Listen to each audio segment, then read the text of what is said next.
राधा राधा राधा राधा श्री राधा राधा राधा राधा राधा राधा राधा राधा राधा श्री राधा राधा राधा श्री राधा श्री राधा राधा राधा राधा श्री राधा राधा राधा श्री राधा राधा राधा श्री राधा श्री राधा श्री राधा श्री राधा श्री राधा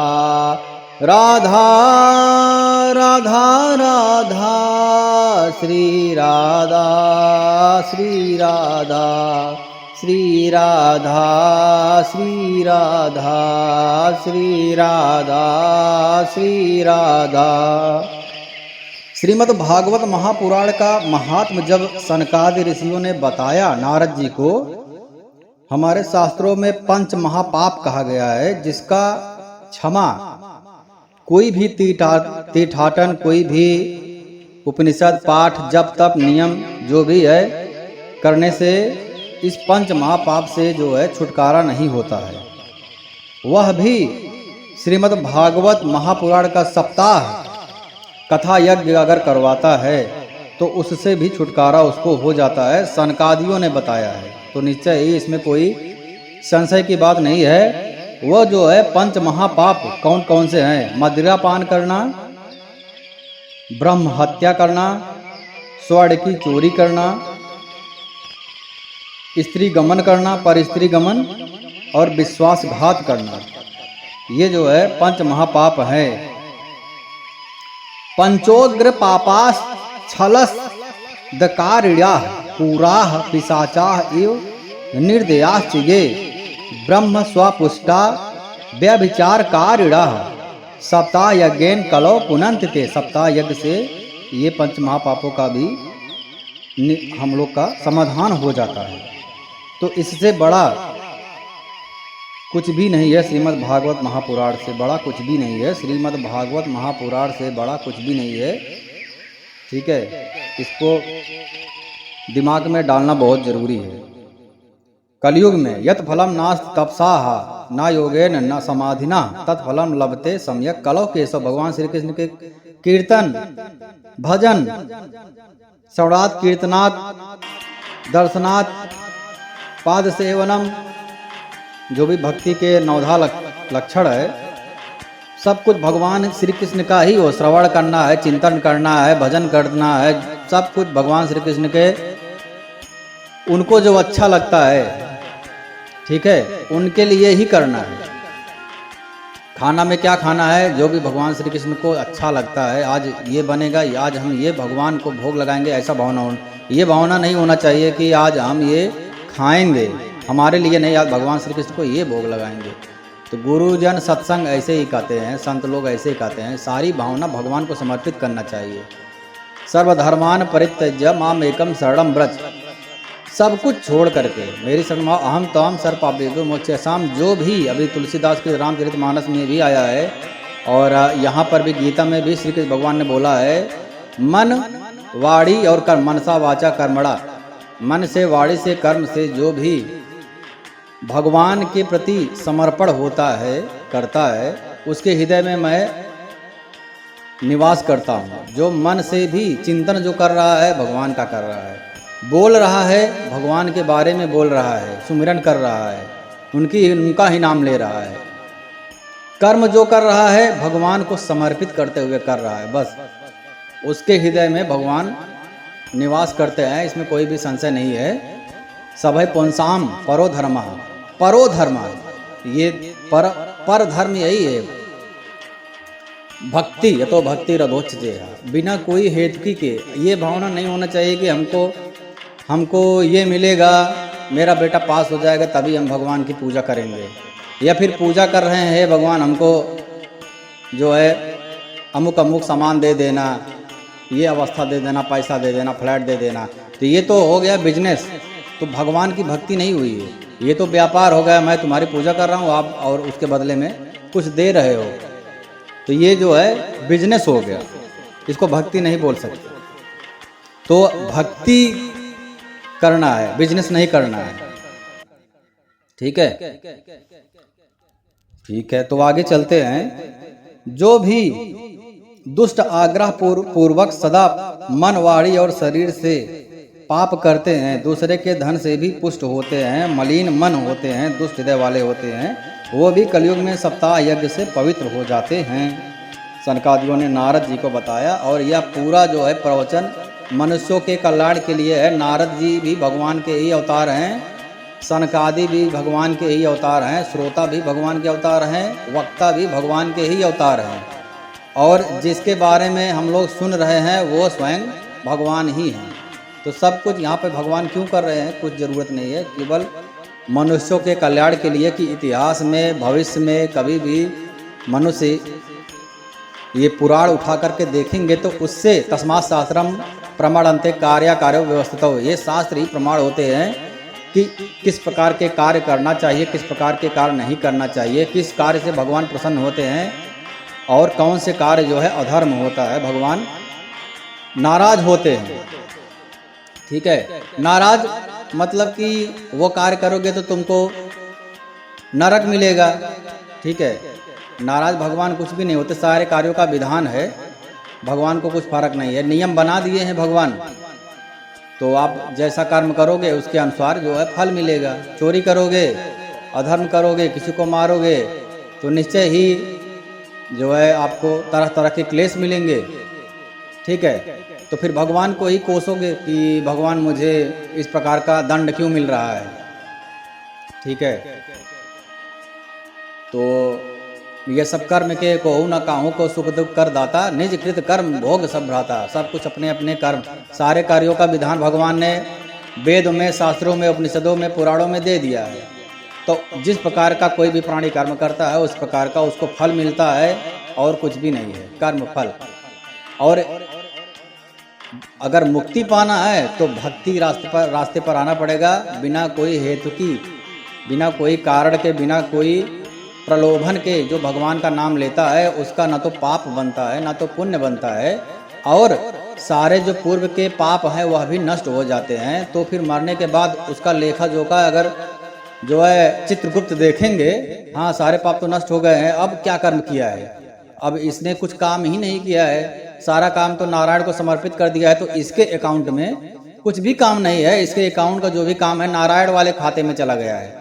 तो इसका अकाउंट 00000, तो इसको क्या दिया जाए, ना तो पुण्य दे सकते हैं, अर्थात ना तो जो है वैभव दे सकते हैं। जैसे पुण्य कोई करता है तो कहाँ जाता है, इंद्र बनता है, देव बनता है, स्वर्ग लोक जाता है, सुख भोग करता है, तो उसको वहाँ भी नहीं भेज सकते, क्योंकि इसने अपने जो भी पुण्य किया है वह भी नारायण को समर्पित किया है, इसका अकाउंट तो 0 है। और पाप जो किया है वह भी नारायण को समर्पित किया है, तो इसको जो है अतल बितल तरातल रसातल पताल लोग, नर्क लोग जो भी है वहाँ भी नहीं भेज सकते, तो कहाँ भेजेंगे। श्री नारायण को समर्पित किया है तो जाओ भाई नारायण के ही पास जाओ, उनके अकाउंट में आपने दिया है तो वो तुम्हारा निर्णय करेंगे। योग क्षेम वहम बोलते हैं ना भगवान, यदि सारा कर्म तुम मुझको समर्पित कर दोगे तो मैं तुम्हारा योग क्षेम वहम करूँगा। तो भगवान नारायण के यहाँ तो कोई ऐसा कुछ है ही नहीं, वहाँ पे तो दिव्य लोक है, तो वहाँ पे तो ना धूप है न तो कोई प्रकार का त्रास है। ठीक है, तो भगवान नारायण के यहाँ कोई नरक भी नहीं है, किसी को मारने काटने वाला कुछ झंझट नहीं है। तो पार्षद बनेंगे, भगवान नारायण को समर्पित हो जाएंगे, तो सदा सर्वदा के लिए भगवान नारायण के पास ही रहेंगे गोलोक धाम में, और आनंद की अनुभूति करेंगे और भगवान में ही विलीन हो जाएंगे। ब्रह्मविद ब्रह्म भवति, जो ब्रह्म को जान जाता है वह स्वयं ब्रह्म हो जाता है। पार्षद भी भगवान नारायण के जैसे ही हमारे शास्त्रों में दिया गया है कि उनके पास भी चतुर्भुज होता है, अब शंख चक्र पद्म गदा सब कुछ होता है। जैसे भगवान नारायण और उनके पार्षदों में भी कोई भी भेद नहीं कर सकता है। ठीक है, तो नारद जी अब मैं तुम्हें इस विषय में एक प्राचीन इतिहास सुनाता हूँ। कौन सुना रहा है? सनकादिक। अत्र ते कीर्तयस्याम इतिहासम पुरातनम यस्य श्रवण मात्रेण पाप हानि प्रजायते। एक ऐसा इतिहास सुनाता हूँ जो इतना प्रसिद्ध है और इतना ज़्यादा भक्तिप्रद है।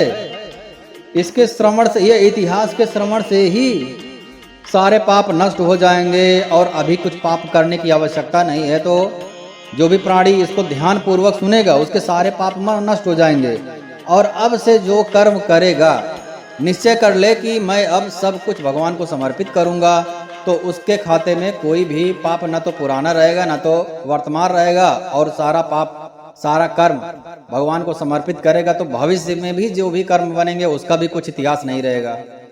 तो निश्चय ही वह उसको लेने के लिए भगवान के पार्षद आएंगे। और यमराज जी ने अपने सारे सेनाओं को, सेवकों को यह आदेश दिया है कि जो भी प्राणी, जो भी जीव भगवान का भक्त है और भगवान का सुमिरन करता हो, चाहे मन से चाहे बिना मन से, भाव कुबाह अलख आलस हूँ, नाम जपत मंगल दिस दसहूँ। कोई प्रेम से नाम जप रहा है या फिर कोई बिना प्रेम के नाम जप रहा है, या कोई गुस्से से नाम जप रहा है, या कोई अनजाने में अपने पुत्र का नाम ही रख लिया है राम राम राम, तो हे राम इधर आओ, हे राम उधर जाओ, तो उसको भी कल्याण हो जाएगा। उसको भी लेने के लिए यमराज के पार्षदों को सख्त मना किया गया है। तो यमराज के पार्षद उसको लेने नहीं आएंगे, तो कौन आएगा? भगवान नारायण के पार्षद आएंगे। ठीक है। अजामिल उद्धार उसका एक साक्षात उदाहरण है जो कि सबको पता है। उसके छोटे पुत्र का नाम नारायण था। ठीक है। तो अब यहाँ पर एक कथा जो है आती है। अजामिल के बारे में एक छोटे समय में समझ लेते हैं। अजामिल जो है पहले बहुत बड़ा भक्त था और धर्मज्ञ था। माता पिता की सेवा करता था, धर्मानुसार सारे आचरण करता था, भगवान की पूजा करता था। ठीक है। तो हर प्रकार से वह धर्मयुक्त कार्य करता था जो शास्त्रों में बताया गया है। ठीक है। तो एक दिन, अब क्योंकि इसने धर्मयुक्त कार्य किया है, माता पिता को प्रसन्न किया है, भगवान को प्रसन्न किया है, तो वृद्धों की सेवा किया है। अष्टादश पुराणेषु व्यासस्य वचन दे, परोपकार है। सबसे बड़ा जो है पुण्य है परोपकार। उसने परोपकार किया है, जीवों को जल पिलाया है, अन्न दिया है। ठीक है। भिखारियों को जिसको आवश्यकता है खाने की उसको भोजन कराया है। यह सब प्रकार से कार्य किया था। लेकिन एक दिन माता पिता अपने पूजा के लिए अजामिल को बोले कि जाओ तुम वाटिका से कुछ पुष्प लेकर के आओ। पुष्प लेने गया तो उन्होंने देखा कि एक वैश्या जो है और पुरुष के साथ में विहार कर रही है। उसने पैसा दिया था पुरुष ने, तो वैश्या उसको टाइम दे रही है, उसका वही धंधा था। तो वो देख करके वह सोचने लगा अजामिल की, अरे वाह कितना सुंदर दृश्य है, काश ये पुरुष जो है इसकी जगह मैं होता तो आनंद आ जाता। तो जितना भी आनंद पुरुष को मिल रहा है उतना मुझे मिलता। तो आया, उसके बाद में पूजा के लिए जो फूल है फूल लेकर के आया। लेकिन वह, अब सोचो एक ही बात होती है, जैसे श्री तुलसीदास जी को उनकी पत्नी ने बता दिया कि जितना मेरे लिए आसक्त हो और इस शरीर को श्री राम ने बनाया है उतना श्री राम के लिए आसक्त हो जाओ, तो जब उनके द्वारा निर्मित इस अधम शरीर, हाँ इस सूक्ष्म जो स्थूल शरीर है, इसका जीवन भी नहीं है, इसमें तुम इतना आसक्त हो, तो स्वयं भगवान के शरण में जाओगे तो वो कितने दिव्य होंगे, चिन्मय होंगे, उसमें कितना आनंद आपको मिलेगा हम तो कल्पना भी नहीं कर सकते हैं। इस बात से भगवान, इस तुलसीदास जी जो है उनको बात लग गया। ठीक है। और यहाँ पर क्या हुआ, अजामिल को वो जो है इतना उनको दिल में घर कर गया वो बात। अब आ रहे हैं, माता पिता को फूल दिए, फिर पूजा करने बैठ रहे हैं, तो ध्यान में वही विहार देख रहे हैं और उसका जो है वो वैश्या का और पुरुष का विहार आनंद कर रहे हैं वो लोग, वही उनके ध्यान में बार बार आ रहा है। वैश्या कितनी खूबसूरत है, कितनी सुंदर है। पूजा पाठ तो पीछे धीरे धीरे पीछे हो गया। ठीक है। तो यही जड़ भरत का हुआ। जड़ भरत भी पूजा करते थे, तो उनके मन में जो है एक हिरण के प्रति आसक्त हो गए थे, तो इनके मन में हमेशा हिरण का भाव चलता था कि वो हिरण का बच्चा कहाँ होगा, कहीं दूर तो नहीं चला गया, कोई शेर वेर तो नहीं उसको शिकार कर लिया, उसको भूख लगी होगी, उसको खाना मिला कि नहीं मिला। तो पूजा पाठ में यह सब विघ्न है, ठीक है। तो ये सब हम लोग श्रीमद् भागवत महापुराण में आगे आने वाले जो है अध्याय में, स्कंद में देखेंगे। तो अजामिल का मन पूरी तरीके से उस वेश्या के लिए हो गया। तो बाद में उन्होंने क्या किया कि सारा अपना पैसा धन दौलत सब बेच करके, घर द्वार बेच करके जो है उस वैश्य को पैसा दे देकर उसके साथ में रमण करने लगे, विहार करने लगे, अपनी बहुत दारू पीने लगे। तो जिस प्रकार से अभी वैश्य गमन करेंगे तो ये पंच प्राणों में, पंच जो है महा पाप में आता है।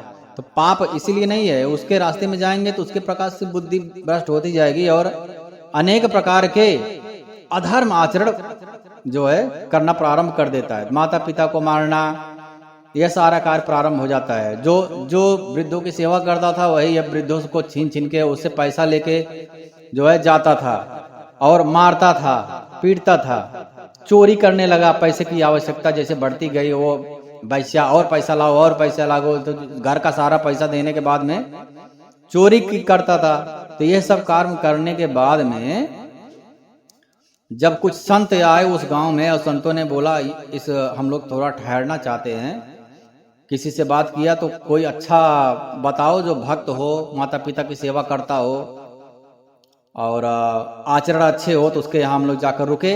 तो गांव के जो लोग थे वो लोग जो है हंसी मजाक करने लगे। तो एक तो है बंदा माता पिता की सेवा करता था, धर्मानुसार आचरण करता था, क्योंकि पहले तो करता था, तो इसीलिए उसकी खिल्ली उड़ाने के लिए अब तो एकदम से बदल गया है। तो जाओ वहां पे जाओ, वो तो करता है बहुत अच्छे। तो जब ही वो लोग अजामिल के घर पे गए साधु संत, तो अजामिल का अंदर का जो भाव था वह तो शुद्ध ही था, क्योंकि धर्मानुसार, इसीलिए धर्मो रक्षत रक्षिता बोला गया है हमारे शास्त्रों में। धर्म जो है खुद रक्षा करता है। और माता पिता सेवा, भगवान की पूजा, परोपकार, जिसको भूख लगी हो उसको खाना खिलाना, पंछियों को दाना देना, यह सब इसीलिए यही कारण है कि भगवान जो है कृपा करते हैं। सोई जाना ही जे ते ही जनाई, जाना ही तुम्हें हो जाई, बिनु बिनु हरि कृपा मिला ही नहीं संता। अब यहाँ पर हरि की कृपा क्यों हुई? हरि की कृपा क्यों हुई? क्योंकि इसके पूर्व के कर्म कृपा के लिए ही उपयुक्त है, उत्तीर्ण है, कृपा पाने के लिए यह अधिकारी है, ठीक है। तो इसीलिए जो है बोला गया है ना आत्मा प्रवचने न लभ्यो ना वेदना ना बहुना श्रुतेन। तो प्रवचन से, बुद्धिमान लोगों को सुनने से भगवान पर, आत्मा मतलब परमात्मा की प्राप्ति नहीं होती है, ठीक है। और जो बलशाली है उसको भी परमात्मा की प्राप्ति नहीं होती। बलशाली का अर्थ यहाँ पर ताकतवर से नहीं है। बलशाली उसको बोलते हैं जो अपनी इंद्रियों पर कंट्रोल कर रख सकता है, नियंत्रण रख सकता है, वास्तव में वह बलशाली होता है, ठीक है। तो आत्मा अर्थात परमात्मा उसको प्राप्त होता है जिसके ऊपर वह कृपा करता है, क्योंकि परम ब्रह्म तो सर्वम खलविदम ब्रह्मा, हर जगह भगवान है। दिखाई दे रहे हैं क्या? नहीं दिखाई दे रहे हैं, क्योंकि जब भगवान चाहेंगे तभी तुमको दिखाई देंगे। भगवान कब चाहेंगे? जब वो सोचेंगे कि हाँ ये बंदा उपयुक्त है, मेरे लिए है। कब सोचेंगे? क्योंकि जब वह परोपकार करेगा, क्योंकि हर जीवों के ऊपर परोपकार कर रहा है, सारे जीवों के हृदय में भगवान ही वास कर रहे हैं। तो जितना भी परोपकार वह करता है वह अंततो गत्वा भगवान को ही समर्पित होता है। तो भगवान उससे बहुत खुश हो जाते हैं, इसलिए अपनी कृपा बरसाते हैं। तो भगवान नारायण की कृपा से ही संत लोग आए अजामिल के पास में। तो अजामिल ने संतों को देख करके, उसको होता है ना सत्संग से बिन सत्संग विवेक न होई, राम कृपा यह सुलभ न सोई। हाँ, भगवान राम की कृपा हुई तो सत्संग हुआ, और सत्संग, संतों का दर्शन भी सत्संग है। तो संतों के दर्शन हुए तो उसका विवेक जागृत हो गया, रोने लगा फुट फुट कर, हे भगवान, मुझे संत और भगवान में कोई भी भेद नहीं होता, ठीक है। संतों की वाणी है, सत्संग से जितना बुद्धि में ज्ञान आ रहा है उसी पर हम लोग चर्चा कर रहे हैं, ठीक है। अभी इस कलयुग में ना तो बहुत ही कम संत लोग बचे गए हैं, बहुत ही बचे खुचे संत बचे हुए हैं, ठीक है। तो जितना भी हम लोग को श्रीमद् भागवत कथा अमृत का रसास्वादन रसापान मिल जाए वो हमारे लिए अमृत है। और हम लोग बहुत ही बड़े जो है सौभाग्यशाली हैं, क्योंकि करोड़ों पुण्य जन्मों का पुण्य जब भी एक साथ इकट्ठा होता है तब जा करके भागवत महापुराण का श्रवण का जो है भगवान लीला रचते हैं, श्रवण के लिए जो है समय उपयुक्त करते हैं, ठीक है, प्रारब्ध बनाते हैं। तो यहां पर रोने लगा अजामिल, तो गुरजन को दया आ गया, वो सब समझ गए, कुछ बताने की आवश्यकता ही नहीं पड़ी। बोले कोई दिक्कत नहीं है, तुम्हारा पुत्र होने वाला है, तुम अपने पुत्र का नाम रख देना नारायण, तुम्हारा कल्याण हो जाएगा, कल्याण मस्त हो। आशीर्वाद दे करके तब गए। तो जब ही उनका पुत्र हुआ तो नारायण रख दिए, और 3-4 पुत्र थे उनके, ठीक है। सबसे छोटा पुत्र का नाम नारायण था। तो अब छोटे नॉर्मली जो है जनरली देखा गया है साधारण रूप से कि लोग छोटे को ज्यादा मानते हैं, तो छोटे पुत्र का लाल प्याल ज्यादा हुआ था, और भगवान की कृपा और सत्संगों की कृपा से अजामिल जो है अपने छोटे पुत्र को जान से ज्यादा मानता था, ठीक है। इसके पूर्व जन्म के जो प्रारब्ध हैं या फिर इस जन्म में जो उन्होंने अच्छे कर्म किए हैं, वह सारे कर्म जो है इसके लिए प्रेरित होते हैं, ठीक है, कि इसका कैसे उद्धार होए, और भगवान नारायण की कृपा उसको ही होती है। तो जब मरने लगा, उसके बाद तो कहानी आप लोग को पता है, जब मरने लगा तो उसने अपने पुत्र को बुलाया नारायण पहले तो उसको लेने के लिए उसने देखा भी, स्वप्न में उसने देखा भी कि मुझे जो है 2 बहुत बड़े बड़े विकराल दांत वाले और भयानक शरीर वाले काले, ठीक है, और हाथ में गदा लिए और दांत आगे निकले हुए हैं, नाक बड़ी बड़ी है, टेढ़ी, और मुख एकदम से कुरूप है, भयानक दिखाई पड़ रहा है, लंबे लंबे बाल है, ठीक है, और एकदम भयानक से बड़े आकार में, पेड़ के जितना बड़ा, 4-5 महले का बिल्डिंग जितना बड़ा, एकदम भयानक। 2 हंसते हंसते चलो आप, इसका तो टाइम आ गया, इसका समय हो गया है, चलो, ऐसे आपस में बात कर रहे हैं, एकदम से काले, कोई देख करके डर जाए, एकदम से डर क्या जाए, उसके वैसे ही जान निकल जाएगा देख करके, उसको पास मारने की आवश्यकता ही नहीं पड़ेगी। उसने देखा, उसके बाद में देखा तो पास में उसका पुत्र नारायण जो है, उसने अपने पुत्र को बुलाया, नारायण रक्षा करो, नारायण रक्षा करो। आहा, ऐसे ही भगवान नारायण के पार्षद सुन लिया, अरे कौन मेरे प्रभु नारायण को बुला रहा है, रक्षा करो, तुरंत चलो रक्षा करते हैं। तुरंत जो है नारायण के पार्षद चतुर्भुजधारी शंख चक्र पद्म गदा पीतांबरधारी मुकुट सुंदर मनोहर रूप वाले तुरंत प्रकट हो गए, और यह सब वो अजामिल देख रहा है।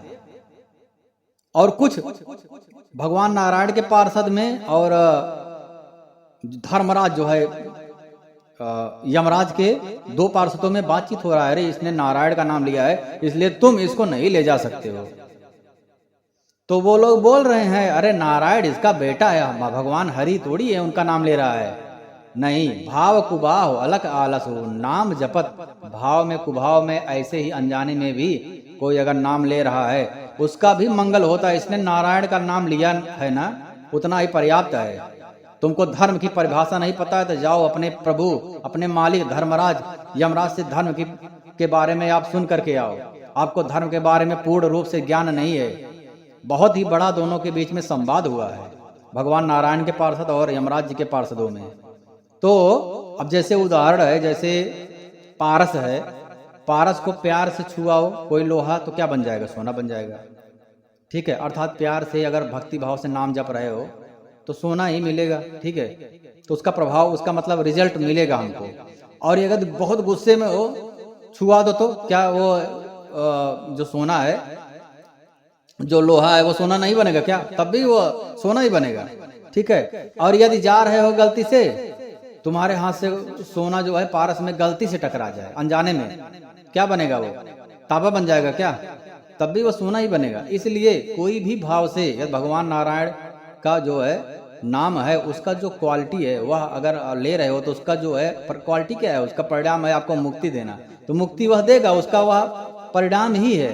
अग्नि के पास जाओगे तो वह जलाएगा ही, चाहे गुस्से से जाओ, चाहे प्यार से सतीव्रता हो जाओ, पतिव्रता हो जाओ, सती हो जाओ, चाहे उसको कोई बांध करके तुमको उसी में उठा के फेंक दे, ठीक है। अग्नि सोचेगा कि नहीं नहीं इसको तो फेंका, इसको जलने की इच्छा नहीं है, नहीं जलाऊं, ऐसा कुछ नहीं, वो तो उसका काम है। ठीक है। तो आनंद स्वरूप परम ब्रह्म, तो भगवान का काम है आनंद प्रदान करना, तो उसका नाम जो है कैसे भी लो आनंद ही प्रदान करेगा, मुक्ति प्रदान करेगा। ऐसे ही अजामिल ले नारायण मेरी रक्षा करो, नारायण मेरी रक्षा करो, तो नारायण के दोनों पार्षद आ गए और यमराज के दोनों पार्षद भाग गए और वहां पर जा करके बताए यमराज जी को कि अरे भगवान ऐसी ऐसी बात हो गई। तो यमराज जी ने ऊपर से डांट लगाई, अरे तुमको अकल वकल है कि नहीं, कितनी बार तुम लोग को समझाया है कि जो भी भगवान का भक्त हो वहां तुम लोग दिखना मत, वहां क्यों चले गए।